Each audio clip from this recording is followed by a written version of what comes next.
Okay. Hello guys, welcome to my channel, and here I intend to discuss many topics such as antinatalism and politics and homophobia and racism and evolution and many things that essentially I feel like discussing. So first of all, what I intend to do with this channel, I essentially intend to use this as a venue to spread the ideas that I think are interesting, but I never really get the opportunity to actually talk about. And if you'd like to suggest a topic for me to discuss here, leave it down below in the comments.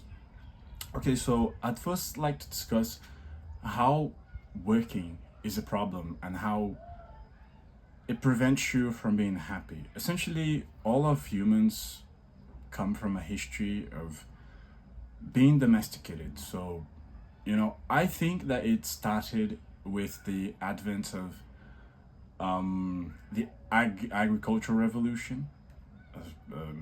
So ever since then, we humans started to select four traits that are more correlated with, passivity and submission, and anybody else who was not submissive or passive in any way, essentially people who couldn't fit into the herd, they were deemed as handicap or just antisocial or dangerous for the tribe.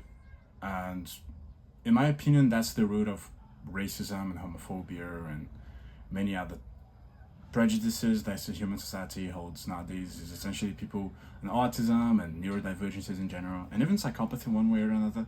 Essentially people with different brains that cannot be thoroughly domesticated into compliance, and people have just decided that they're not beneficial to society, therefore we need to go against them, and it's like, so we know, I think anyway, that every single one of us who are interested in antinatalism and philosophy, we all know the reason as to why we're here, right? And the reason why we're here is essentially to reproduce and to work as slaves of the system, until we die. And here's the thing, we were brought here against our will, and now we're stuck here, just having to do many things that we dislike with people whom we're just interacting with because we have no choice. So for instance, our coworkers make our lives a living nightmare because, let's be honest, they're under constant stress and they're just trying to make a living. And realistically, every single person in society is an enemy. It's someone that could essentially take away your livelihood. At least that's how capitalism wants it to feel like anyway. So one such example is for instance the sex market, if that makes any sense, because we're always competing,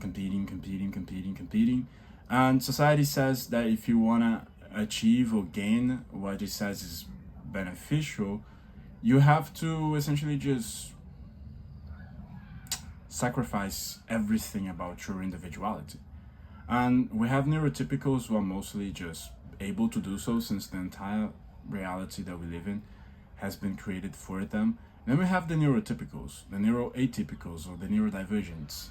So for instance, I myself am neurodivergent. I probably have autistic spectrum disorder, even though I haven't been diagnosed. It's something that's been running in my family.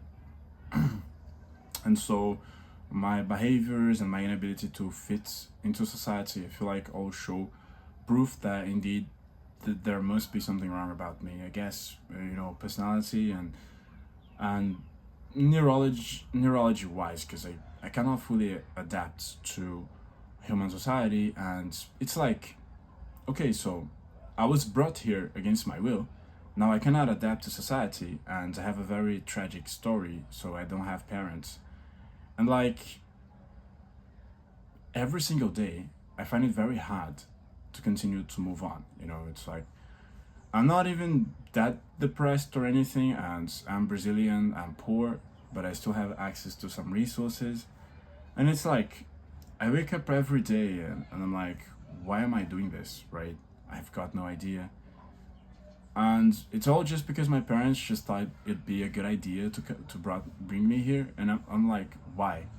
Like, I'm not even enjoying this shit. So in this first video, I just want to vent a little and talk vaguely about stuff. But it's like the number one thing that pisses me off about reality is that we're brought here against our will, and now we have to do a plethora of things that we don't necessarily really want to do.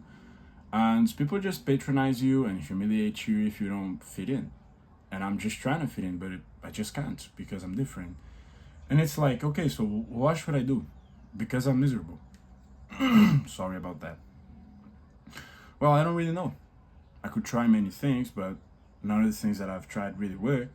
Because in a way, trying to solve, I mean, for the enlightened, for the ones who understand a little bit better about reality, we are always going to be depressed and moody and broody because we're trying to create a solution to a problem that has no solution, or to a problem that doesn't even exist. Because you see, if you're neurotypical and if your life has gone smoothly, it's very unlikely that it will be depressed. But if you're neurodivergent, it's almost guaranteed because life has been designed against you. And so it's not that life itself is a problem. It's like it's designed to be a problem against people like ourselves. And it's funny because we already know all of that, so why do we still do things, right? Why do we do something rather than doing nothing? And it's precisely because of the instinctual survival instinct, sorry. Or instinctual survival, I guess you could call it that also.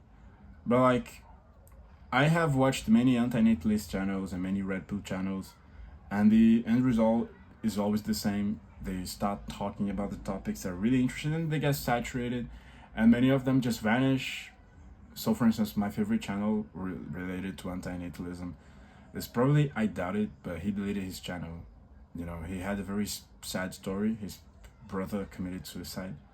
That was a very messy thing. And there is also pointless rat race, and there's this guy from America. He lived in Japan and he had a channel. I forgot what name was his channel, but I'll remember later. But it's like, we need a venue for us to vent, and hopefully this channel is going to be a little community for us to think about things, you know, and trying to understand why our lives suck so much. And I have no one to talk to, you know, no one in real world to talk to. I only have myself, and maybe we can create the community together to discuss why we're here and how can we fix life and how can we have a better life.